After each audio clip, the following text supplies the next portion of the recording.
கலியுகத்தில் கண்கண்ட தெய்வமான காஞ்சி பெரியவரின் மகிமை குறித்து மதுரை அனுஷத்தின் அனுகிரகம் நிறுவனர் நெல்லை பாலு அவர்கள் தொகுத்து வழங்கும் ஸ்ரீ மகா பெரியவா மகிமை சிறப்பு தொகுப்பு. ஹரஹர சங்கர ஜெய ஜெய சங்கர, காஞ்சி சங்கர காமகோடி சங்கர. எல்லாம் வல்ல நம் ஜெகத்குருவின் திருவருளால் இந்த நாள் இனிய நாளாக அமைய அன்பு பிரார்த்தனைகள். மகாபரிவாளை நாம் பரமேஸ்வரன், சர்வேஸ்வரன், உலகத்தை காக்க வந்த இரட்சகன், காமாட்சி என்று பல்வேறு ரூபத்தில் பல்வேறு பேர் விழுந்து வணங்கி கொண்டிருந்தாலும் குசேலனுக்கு அருள்பாரித்த கிருஷ்ண பரமாத்மாவாக மகாபரிவா விளங்கி கொண்டிருக்கிறார் என்கிற செய்தியை இன்றைக்கு பார்ப்போம். ஒருமுறை கும்பகோணம் அருகிலே ஒரு உபன்யாசகர் நிறைய இடங்களுக்கு போய் உபன்யாசம் செய்கிறவர். நிறைய ராமாயணம், மகாபாரதம் என்ற உபன்யாசங்களை செய்து கொண்டிருக்கிற உபன்யாசகர் ஒருமுறை அவருடைய பெண்ணுக்கு திருமண நிச்சயம் செய்யப்படுகிறது. ஆனால் அவருடைய மனைவி அவரிடத்திலே எப்பொழுது பார்த்தாலும் கடுகடுகடுன்னு நடந்து கொள்குவர். இவருக்கு ஒன்றுமே தெரியாத மாதிரி, தான் சொல்கிறத ஒன்றுமே செய்யாதவ மாதிரி சொல்லி கொண்டிருக்கிறவர்.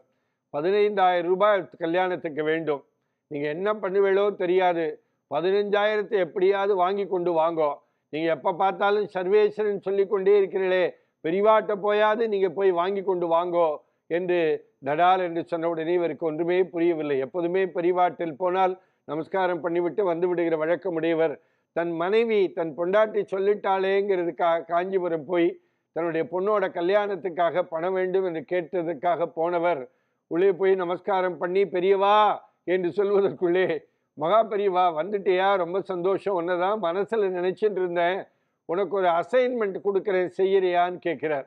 என்னடா இது அசைன்மெண்ட்டுன்னு சொல்லாலே பெரியவான உடனே, நீ என்ன பண்ணுற, திருநெல்வேலி மாவட்டம் அம்பாசமுத்திரத்திலே ஒரு பாழடைந்த பெருமாள் கோயில் இருக்கிறது. அந்த ஊரில் மழையே பெய்யலை.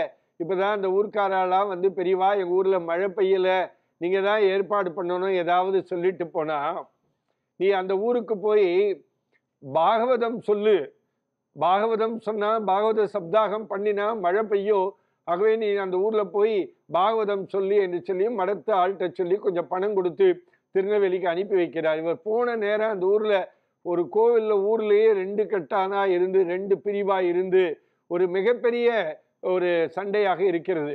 அந்த கோவிலுக்கு போகிறார்.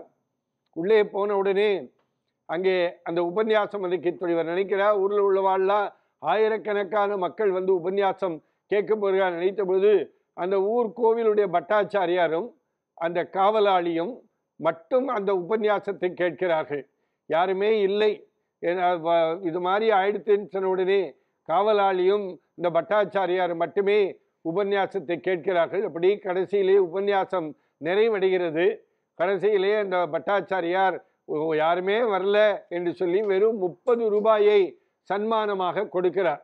காவலாளி பார்க்கிறார், தன் பங்குக்கு ஒரு 1.5 ரூபாயை சேர்த்து கொடுத்து 31 ரூபா மட்டும், 1000 இல்லை 30 ரூபா ப்ளஸ் 1.5 ரூபா 31.5 ரூபாய் மட்டும் அதை வாங்கி கொண்டு காஞ்சிபுரம் பெரியவா இடத்துல நமஸ்காரம் பண்ண, என்ன உபன்யாசம் நன்னா நடந்ததா, என்ன நிறைய சம்பாவனை பண்ணினாளான்னு கேட்ட உடனே சிரிச்சு போய் அந்த உபன்யாசகர் சொன்னார், இல்லை பெரியவா அந்த ஊரில் பெரிய சண்டையா, ஒன்றுமே தரல, வெறும் 31 ரூபாயும் ஒரு 50 காசு மட்டும்தான் கொடுத்தான்னு சொன்ன உடனே, வெறும் 3 பேர் தான் கேட்டா, என்னை சேர்த்து அந்த காவலாளியும் பட்டாச்சாரியார் மட்டும்தான் கேட்டான்னு சொன்னேன். பெரியவா சிரிச்சு கொண்டே சொன்னாராம், பரவாயில்லையே, உனக்காவது 2 பேர் கேட்டிருக்கா. கிருஷ்ண பரமாத்மா கீதையிலே உபன்யாசம் செஞ்ச போது ஒருத்தன் தான் கேட்டான், அர்ஜுனன் மட்டும்தான் கேட்டா, உனக்கு 2 பேராவது கேட்டாளேன்னு ரொம்ப சந்தோஷப்பட்டு அப்பவும் பெரியவாட்ட இந்த செய்தியை சொல்லணும்னு நினைக்கிறா. பொண்ணு கல்யாணம் 15,000 ரூபாய் வேணும்னு சொன்ன உடனே பெரியவா அவருக்கு மனசே வரல. அந்த மகா பெரியவர் ஒரு 1000 ரூபாய் சம்பாவனையாக கொடுத்து, நன்னா போயிட்டு வா, குடும்பம் நன்னா இருக்கும், குழந்தையெல்லாம் நன்னா இருப்பான்னு சொல்லிட்டு ஆசீர்வாதம் பண்ணி அனுப்பி அவர் ஊருக்கு வருகிறார். வீட்டு வாசலுக்கு வந்த உடனே எப்போதும் கடுகடுன்னு இருக்கிற பொண்டாட்டி வாசல் படிகளை ஜலத்தை எடுத்து கொண்டு கால் அலம்பி விட்டு அவரை முறைப்படி வரவேற்று வீட்டுக்குள்ளே அழைச்சிட்டு போய் ரொம்ப சந்தோஷமாக காணப்படுகிறார். என்ன ஆச்சு, நம்ம இப்படி நடந்து கொள்கிறார் நினைத்த பொழுது 15,000 ரூபாய் இல்லாமல் வந்துவிட்டோமே என்று மனவேதனையோடு கொண்டிருக்கிற அந்த உபன்யாசகருக்கு அந்த ஒய்ஃபுக்கு அந்த பொண்டாட்டி ஒரு பெரிய தட்டை காட்டி பாருங்கள், இப்பொழுதுதான் வெத்தலை பாக்கு பழம் எல்லாம் வச்சு மடத்திலிருந்து வந்து நம்ம பொண்ணு கல்யாணத்துக்காக மகா பெரியவா 15,000 ரூபாய் சம்பாவனையாக கொடுத்துட்டு போயிருக்கா அப்படின்னு சொன்ன உடனே அந்த உபன்யாசகருக்கு கண்ணிலே நீர் வழிகிறது. சர்வேஸ்வரா, இந்த உலகத்தை காக்க வந்த ரட்சகா, நான் கேட்காமலேயே எனக்கு எப்படி குசேலனுக்கு உதவி கிருஷ்ண பரமாத்மா மாதிரி எனக்கு நீ கிருஷ்ண பரமாத்மாவாக உதவினையே பெரியவா என்று நமஸ்காரம் பண்ணினாராம். ஹரஹர சங்கர, ஜெய ஜெய சங்கர, காஞ்சி சங்கர, காமகோடி சங்கர. எல்லாம் வல்ல நம் ஜகத்குருவின் திருவருளால் இந்த நாள் இனிய நாளாக அமைய அன்பு பிரார்த்தனைகள். ராம் ராம். ஓம் ஸ்ரீ மகாபரிவா திருவடிகளே சரணம்.